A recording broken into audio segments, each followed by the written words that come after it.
Bonjour à toutes et à tous, et bienvenue dans cette troisième vidéo consacrée au Stormcast Eternal.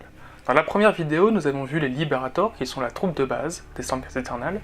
Dans la seconde vidéo, nous avions vu les Judicators, qui sont la troupe de base alternative des Stormcast Eternal. Et maintenant, nous allons voir la première troupe un peu spéciale des Stormcast Eternal, qui sont les Prosecutors. Les Prosecutors, il en existe deux types. Les Prosecutors armés de marteaux célestes et les Prosecutors armés de javelines d'orage. Les Prosecutors sont la première troupe accessible volante des Stormcast Eternal. Ce sont des unités de 100 points qui rassemblent 3 figurines. Comme tous les Stormcast Eternal, ce sont donc des unités qui coûtent un peu cher pour peu de figurines, avec des gros socles de 45 mm. Mais comme tous les Stormcast Eternal, ce sont des unités qui ont des caractéristiques assez élevées. Les Prosecutors sont une unité qui est assez facile à collectionner pour le jeune joueur de Stormcast, pour deux raisons. Tout simplement parce que c'est une unité qui était disponible entière, pour donc les 3 figurines, dans la boîte de base des Stormcast Eternal, et qui est toujours disponible actuellement dans la boîte Easy to Collect, à 65€, également, l'unité est complète avec ces 3 figurines.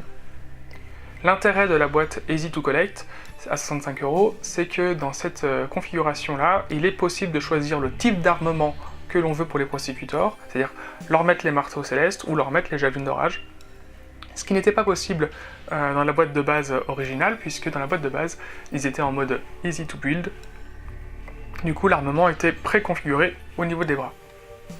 Les Prosecutors sont une unité volante, et du coup, comme toutes les unités volantes dans Warhammer, elles ont un rôle très spécifique, qui est d'aller harceler les unités adverses qui ont une faible sauvegarde d'armure, qui est d'aller tuer et intervenir dans des endroits stratégiques pour tuer les machines de guerre ou les sorciers isolés.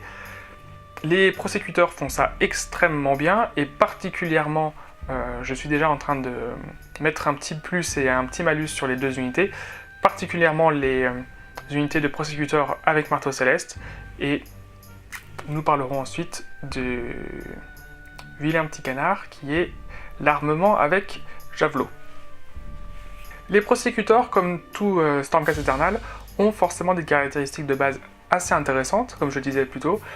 Un mouvement de 12, mais ça c'est parce que ce sont des unités volantes.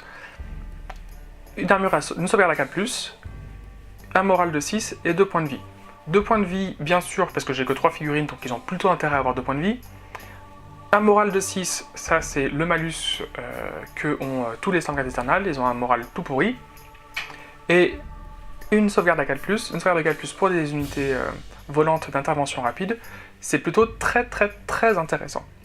En général, l'unité d'intervention rapide, si elle a une sauvegarde à 5+, c'est vachement bien, et en général, elle a plutôt 6 ou pas du tout. Qu'est-ce qui va nous rendre donc ces unités particulièrement intéressantes au niveau des marteaux? Les Prosecutors peuvent donc attaquer à distance ou au corps à corps, avec 2 attaques de base, plus une pour le champion. Comme pour toutes les unités de Stormcast Eternal, les Prosecutors n'ont qu'un champion et ne disposent pas ni de musiciens, ni de porte-étendard. Nous aurons l'occasion de nous rendre compte, notamment quand on va étudier d'autres unités dans d'autres armées, que le fait de n'avoir qu'un tiers de l'état-major complet, eh bien stratégiquement ça retire pas mal de bonus. Les musiciens et les porte-étendards sont souvent très pratiques, notamment le musicien parce qu'ils ont toujours ce petit côté plus 1 en mouvement, ou relancer le dé, ou quelque chose qui va faciliter soit la course, soit la charge. Voilà, c'est toujours quelque chose qui est stratégiquement très intéressant. Les Stormcast Eternal n'en ont pas, et certainement pas les Prosecutors. Mais pour les Prosecutors, ce n'est pas grave, puisque ils ont un mouvement de base de 12, donc, qui est au même niveau quasiment que la 3/4 des cavaleries. Je veux dire, la cavalerie la moins rapide, qui est à 6 ou 7, c'est les Juggernautes de Khorne, et bon, la cavalerie la plus rapide est entre 16 et 18, mais je sais plus c'est lesquels. Bref, retournons sur les Prosecutors. Je vous ai dit donc, ils ont une attaque à 2 attaques, enfin, ils ont un armement d'attaque à distance. 4+ pour blesser, 4+ pour toucher, c'est pas fou. J'ai, imaginons, pas mis d'armement sur mon unité, c'est-à-dire que j'ai 7 attaques. Sur cette attaque, j'en ai 4 qui touchent, et 4 qui touchent, 2 qui blessent. C'est-à-dire que c'est pas un rendement qui est hyper efficace, sachant qu'il n'y a pas de malus, pas de malus à la sauvegarde d'armure. Donc 2 sauvegardes de base, 2 sauvegardes effectuées pour l'unité cible, l'impact n'est pas très intéressant. Ce qui va nous intéresser du coup effectivement sur cette unité-là, sur cette configuration d'unité-là, c'est l'armement au corps à corps. Là c'est beaucoup plus intéressant. 2 attaques, 3+ pour toucher, 3+ pour blesser. Bien sûr on n'a pas de malus à la sauvegarde d'armure, et c'est 1 point de dégâts par attaque. 3+ pour blesser, 3+ pour toucher, c'est quand même beaucoup plus intéressant que 50% de chance. Hein. On passe à 35% de chance de rater l'attaque, donc ça fait... Enfin, on passe à 65% ou 70%, je sais plus, de réussite. C'est vraiment considérable comme différence. Nous avons 3 choix d'armements spéciaux. La grande hache, le grand marteau, la grande épée. Dans les faits, le grand marteau et la grande épée fonctionnent de la même manière que chez les Liberators. Bonus sur les dégâts, ajoute un malus à la sauvegarde d'armure. Le point spécial, ça va être uniquement une question d'esthétisme. Vous préférez avoir un 3+ pour toucher et un 4+ pour blesser, ou un 4+ pour toucher et un 3+ pour blesser. C'est vous qui voyez. Moi je préfère les épées, donc je mets l'épée 3+ pour toucher, 4+ pour blesser. Et c'est comme, voilà, vous faites ce que vous voulez. Le truc un peu spécial, ça va être la hache. La hache n'a pas de caractéristiques d'attaque. Le fonctionnement de la hache, c'est pour chaque figurine qui est en contact avec le porteur de la hache à 2 mains, on effectue une attaque. On a un -1 à sauvegarde d'armure et une touche d'impact, à la différence du 2 touches d'impact pour les autres armes. C'est une arme qui peut être... Enfin, ce sont des armes qui peuvent être équipées sur le champion. C'est d'ailleurs plutôt recommandé en ce qui concerne le marteau et l'épée. Pas pour la hache. Le bonus d'attaque s'applique pour le marteau et pour l'épée, mais certainement pas pour la hache. Comme j'ai dit, la hache n'a pas de caractéristique d'attaque. Il n'est donc pas possible de démultiplier ou d'ajouter une attaque sur une caractéristique qui n'a pas de valeur. C'est dans ces conditions-là qu'on est plutôt content que les Stormcast Eternal soient sur des gros socles, puisque les gros socles, plus notre figurine a un gros socle, plus elle peut être en contact avec un nombre de figurines adverses. En général, c'est plutôt un malus pour les Stormcast, ça veut dire que si on essaye de constituer des unités trop grosses, eh ben, elles vont avoir du mal à circuler sur le champ de bataille, et ça veut aussi dire que on va assez facilement se faire déborder, on va toujours avoir 1, 2, 3... parfois 4 figurines en contact avec une seule figurine. Donc voilà, ça c'est le malus des Stormcast Eternal sur le champ de bataille, c'est qu'il faut toujours prendre en compte son positionnement d'unité, parce qu'on va systématiquement avoir en face de nous des figurines qui vont être beaucoup plus nombreuses et qui vont pouvoir s'aligner en plus grand nombre autour de nos figurines. Ce qui est intéressant, par contre, c'est lorsqu'on est équipé de cette fameuse hache, on va frapper tous ceux qui sont autour de nous. Enfin, toutes les figurines ennemies qui sont autour de nous. Donc très pratique pour aller exploser tout ce qui est faible et qui a une armure pourrie. Donc les gobelins, les Skyvens, les squelettes qui se font ressusciter ou invoquer en permanence, parce qu'on n'est plus ressuscité, on dit invoquer maintenant. Imaginons qu'on fasse une petite guerre entre guillemets un peu fratricide avec des séraphons, et ben à chaque fois qu'on va invoquer des skinks, vous envoyez l'unité, vous moissonnez les skinks en quelques secondes. Voilà.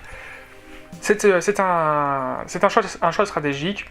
Personnellement, je préfère l'impact de l'épée ou du marteau à 2 mains par rapport à la hache, mais c'est pour le coup, je considère que ce sont des armements qui se valent. Chacun des 3 se vaut complètement, ça dépend complètement du rôle que vous souhaitez donner à l'unité. En l'occurrence, bon, ce n'est plus le cas maintenant qu'on a ajouté la nouvelle version des Stormcast, qui ont maintenant une machine de guerre, encore plus de troupes de tir. Mais initialement, quand il n'y avait pas encore les Vanguard Hunter et qu'il n'y avait pas encore la nouvelle armée, la chambre sacro-sainte, les Stormcast Eternal avaient juste leurs troupes de tir, qui étaient donc les Judicators, qui sont très efficaces, hein, c'est vraiment l'une des meilleures troupes de base, je dirais presque du jeu, qui est vraiment très efficace. En contrepartie, les prosecutors sont très efficaces pour aller contrer ce qui manquait à l'époque au Stormcast, c'est-à-dire la machine de guerre, le sorcier, qui sont maintenant des choses qui sont compensées par la chambre sacro-sainte, mais à l'époque c'était quelque chose qui était très important et le rôle des prosecutors était primordial pour une armée de Stormcast. Voyons maintenant le fonctionnement des aptitudes et des caractéristiques spéciales de cette unité. On l'a dit, c'est 3 figurines. Vous pouvez décider d'équiper l'une de ces figurines avec une arme à 2 mains. Vous avez un seul champion, c'est une troupe qui vole. Vous avez la caractéristique hyper pratique qui s'appelle Héros de Vertu, qui permet au prosécuteur de charger à l'aide de 3 dés au lieu de 2, ce qui est vraiment très cheat.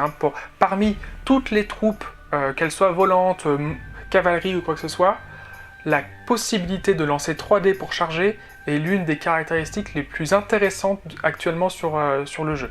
En général, soit les troupes de vol n'ont pas de bonus pour charger, soit elles vont avoir lancé 3 dés et puis prenez les 2 plus intéressants. Cette caractéristique-là, elle est vraiment très intéressante, ça donne vraiment une capacité d'intervention incroyable à cette unité.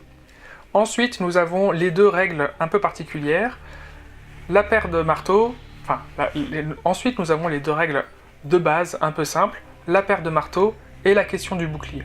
La configuration de base que propose Game Workshop dans ses photos de Prosecutor avec marteau céleste, c'est systématiquement la paire de marteaux. La paire de marteaux, c'est exactement comme la paire d'armes pour les Liberators qu'on a vu dans la première vidéo, c'est je relance les 1 pour toucher. Donc effectivement, ça compense. C'est plutôt intéressant, c'est-à-dire qu'au-delà on touche sur du 3+, on peut relancer les 1, on a vraiment une capacité d'attaque qui est assez élevée. Je préfère le fonctionnement des boucliers. La règle des boucliers, je vais vous la lire. Vous pouvez relancer les jets de 1 pour cette unité si vous avez des figurines équipées de boucliers de Sigmarite. Donc ce que ça veut dire, c'est que si j'ai des figurines, l'unité relance. Donc personnellement, moi la configuration qui m'intéresse, que je vais mettre en valeur en fait sur cette unité, c'est j'ai mis l'épée à 2 mains dans mon champion, et mes 2 autres gars, ils ont un marteau et un bouclier. Et du coup, le bonus de relance de sauvegarde, il s'applique pour mon champion aussi. Bon, ça veut aussi dire que si je perds un de mes porteurs de bouclier, si sur mes 3 figurines j'en perds une, mon champion n'a plus le bonus de sauvegarde. Là, on lit les mots, j'ai envie de dire mot à mot, c'est con mon expression, mais c'est si des figurines sont équipées de boucliers. Donc tant que j'ai 2 figurines, le bonus s'applique à celles qui n'ont pas de marteau, qui n'ont pas de bouclier. Et question, est-ce qu'on s'amuse à faire monter l'unité à 400 points, à aligner donc 12 figurines? Ce n'est absolument pas intéressant. Alors déjà, c'est pas très intéressant d'avoir 400 points de Prosecutor, même dans une armée à 2000 ou 2500 points, 400 points de figurines groupées, j'ai envie de dire presque aussi fragiles, c'est pas très intéressant. Quel est le rôle qu'on veut donner à une unité volante qui va prendre autant de place sur le champ de bataille? C'est pas très intéressant. Parce que, au-delà du fait qu'elles prennent de la place, il faut voir un petit peu les figurines. À part si vous les alignez l'une devant l'autre. Ouais, non, pardon, je suis en train de dire une bêtise. En fait, si, vous pouvez coller les socles assez facilement, les ailes ne sont pas si gênantes que ça. Autant pour moi. Qu'est-ce que je disais oui, c'est pas intéressant du tout d'avoir 400 points de Prosecutor. Leur rôle, c'est de pouvoir aller intervenir rapidement d'un bout à l'autre de la carte et de faire tomber des figurines qui sont faibles. Donc de toute manière, c'est pas leur rôle c'est pas sur les Prosecutors que vous allez vous dire je vais mettre une grosse force d'impact, que je vais investir des points, et puis comme ça j'aurai 12 figurines, et comme ça je vais avoir un bonus de +1 en morale. Non, pas du tout. Ce n'est pas intéressant. À la limite, ayez 2 unités, éventuellement, si vous voulez, je sais plus quel War Scroll, on en parlera beaucoup plus tard, là, des combos. Éventuellement, si vous êtes sur les bonus d'unités, les combos, les fameux War Scroll bataillons des Stormcast, éventuellement, dans ces conditions-là, prendre 3 unités de Prosecutor est envisageable pour obtenir un combo spécial. je signe là parce que c'est là que j'ai mon livre de règles d'ouvert. En ce qui concerne véritablement les prosécuteurs, je le répète une énième fois, c'est pas intéressant. Ayez une unité, éventuellement deux, pour leur donner un rôle précis. Si votre armée de base manque de troupes d'intervention rapide, les prosécuteurs sont là pour ça et ils font carrément le taf. On l'a vu, ça va faire 7 attaques au corps à corps, et en plus avec le bonus de l'arme spéciale que je vous suggère de mettre dans les mains de votre champion, l'impact est tout à fait considérable et déboîtera n'importe quel servant de machine de guerre ou sorcier avec son armure toute pourrie. Prenez garde seulement d'expérience personnelle au retour de flamme. Ce sont des unités qui sont particulièrement efficaces à l'impact, par contre, il n'y en a que 3. Donc, une sauvegarde à 4+, ça se rate. Surtout en plus lorsque on voit dernièrement l'arrivée de plus en plus d'armées, je pense à cette semi-bonne surprise, j'en parlerai dans une autre vidéo, que sont les Zombettes, qui ont beaucoup de bonus, à infliger des malus à la sauvegarde d'armure. Bref, même malgré leur sauvegarde à 4+, elle peut rapidement monter à 5 ou 6+. Entre guillemets, les prosécuteurs ne sont pas là pour tanker ou pour absorber les dégâts de l'adversaire. Je vais maintenant aborder la seconde armée, enfin la seconde unité, que sont les prosécuteurs avec javeline d'orage. Bon bah, ils ont les mêmes caractéristiques de base, mouvement de 12, sauvegarde de 4+, morale de 6 et 2 points de vie. 3 figurines. Alors ils étaient anciennement à 80 points, je crois qu'ils ont été montés à 100 points. Si vous me donnez 45 secondes, je vais vérifier dans le... Donc on vérifie dans le manuel du général 2018. C'est ça, les prosécuteurs en fait sont montés à 100 points, puisque le manuel ne se prend même plus la peine de les différencier, que ce soit avec javeline d'orage ou avec marteau céleste. 3 figurines à 100 points. Avant, dans le ancien... ce qui reste pour les 3/4 pour les 3/4 des unités de Stormcast, ce qui reste quand même la référence de base, les prosécuteurs sont différenciés et donc les prosécuteurs sont différenciés et les prosécuteurs avec javeline d'orage étaient à 80 points. Ça fait une différence de 20 points, c'était juste pour signifier, on s'est rendu compte qu'ils sont un peu moins intéressants, donc ils valent moins de points. Et c'est le cas, ils sont vraiment moins intéressants. Aujourd'hui, ils valent 100 points. De toute manière, je les jouais pas, mais je vais encore moins les jouer.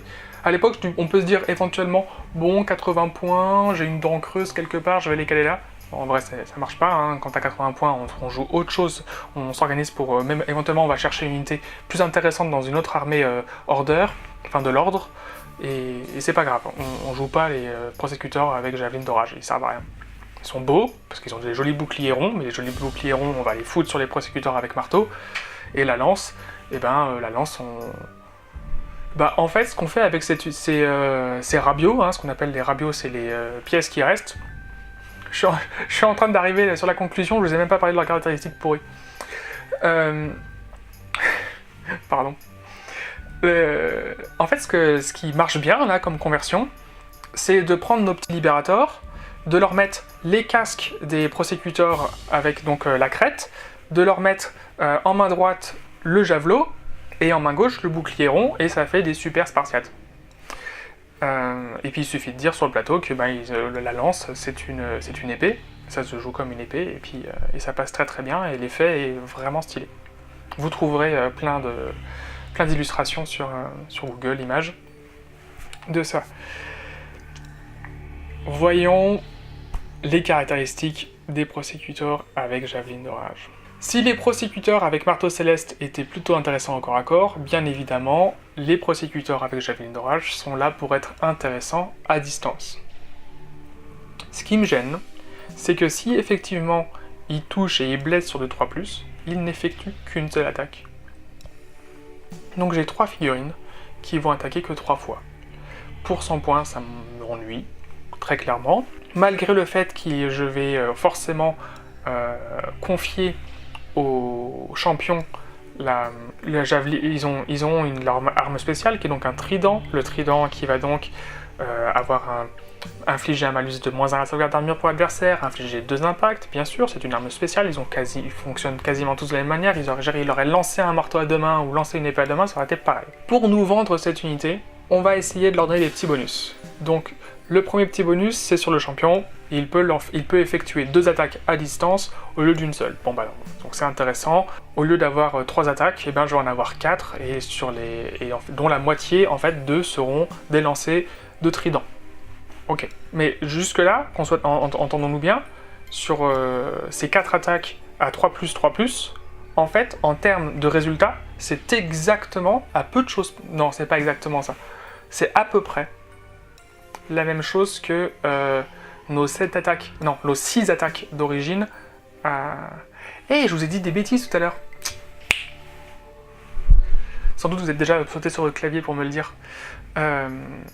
Prosécuteur avec marteau céleste, ils ont 6 attaques à distance, 7 au corps à corps. L'attaque bonus du champion, ce qui montre bien que c'est une unité qui est là pour le corps à corps, pardon, c'est un peu décousu, c'est uniquement en phase de combat, donc que au corps à corps. Et là, pour les prosécuteurs avec javeline, c'est que pour la phase de tir, le bonus du champion. Ce qui me gêne, parmi tout ce qui pour moi ne va pas dans cette unité, c'est que donc c'est l'unique configuration possible de cette unité, c'est javelot dans une main, bouclier dans l'autre. Donc, c'est une unité qui a un mouvement de 12. C'est une unité dont les caractéristiques sont intéressantes uniquement pour le tir. Parce que, soyons clairs, hein, au corps à corps, c'est 4+, c'est pas intéressant du tout. Je ne les enverrai pas au corps à corps. Ils ont une attaque par personne, 4+, j'ai 3 attaques, on s'en fout, ils touchent pas les mecs. Donc, ils sont pas là pour être au corps à corps, ils sont là pour faire du harcèlement à distance, et on leur met des boucliers. C'est clairement pas... Ils sont 3 en plus. C'est clairement pas cette unité-là que l'adversaire va vouloir cibler. Leur impact de dégâts est minime, et c'est pas... à part si vraiment ils ont que ça à viser, et qu'il faut dégager de la troupe adverse, aucun joueur va dire « Tiens, je vais défoncer les prosécuteurs avec la lune d'orage ». Ils servent à rien. Enfin, pardon, c'est pas bien de dire ça. Ici, bien sûr, qu'ils auront une utilité et qui sont bien plus utiles que, par exemple, je sais pas, les Skinks, qui aujourd'hui sont devenus de vulgaires sacs de sable.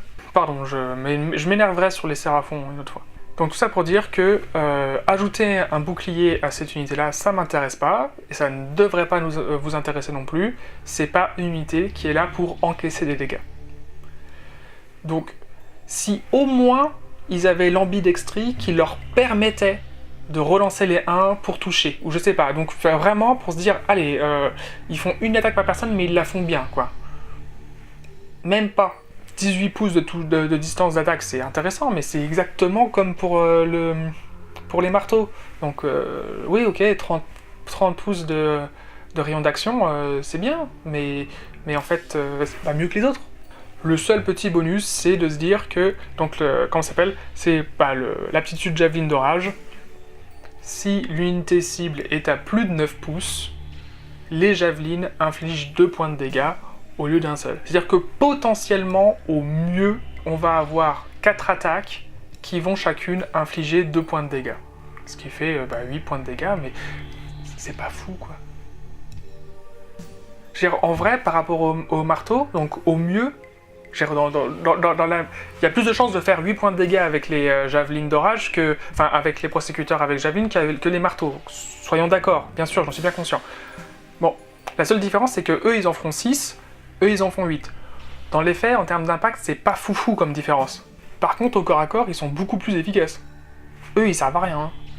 Je suis un peu véhément là sur ça, parce que, pour moi, ça symbolise exactement quelque chose qui me gêne en fait dans ce que fait Game Workshop dans Age of Sigmar.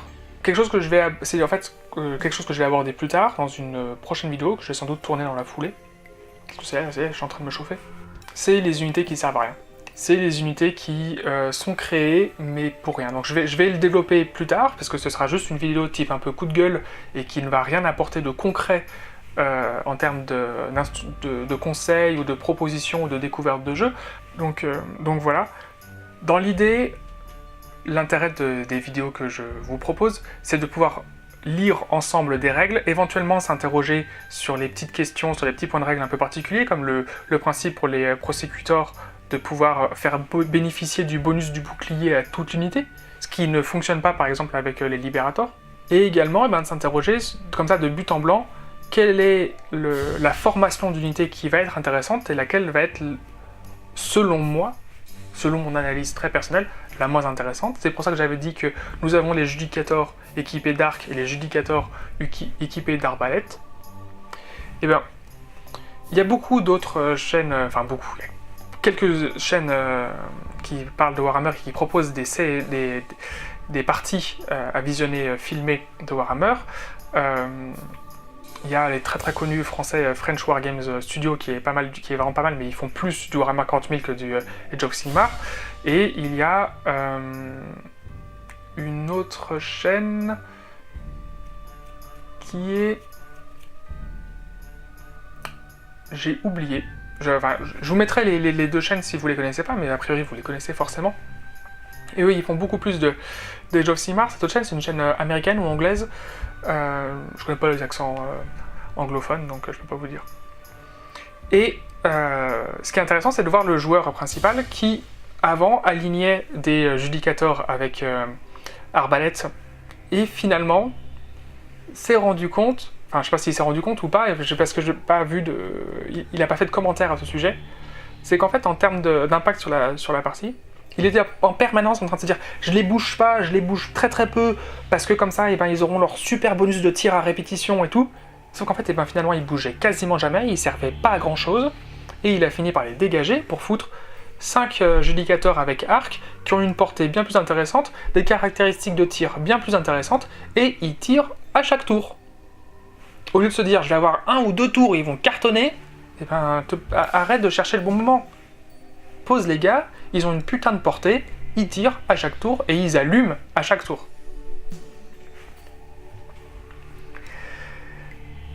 Les prosecutors, c'est un peu pareil.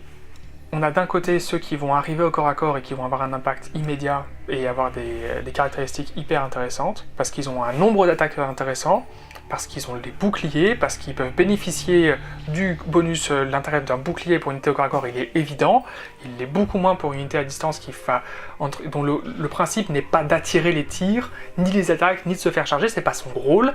Son rôle, c'est d'intervenir pour faire une contre-charge ou d'aller attaquer des cibles isolées faibles, peu résistantes, et qui ne vont pas avoir le temps de riposter.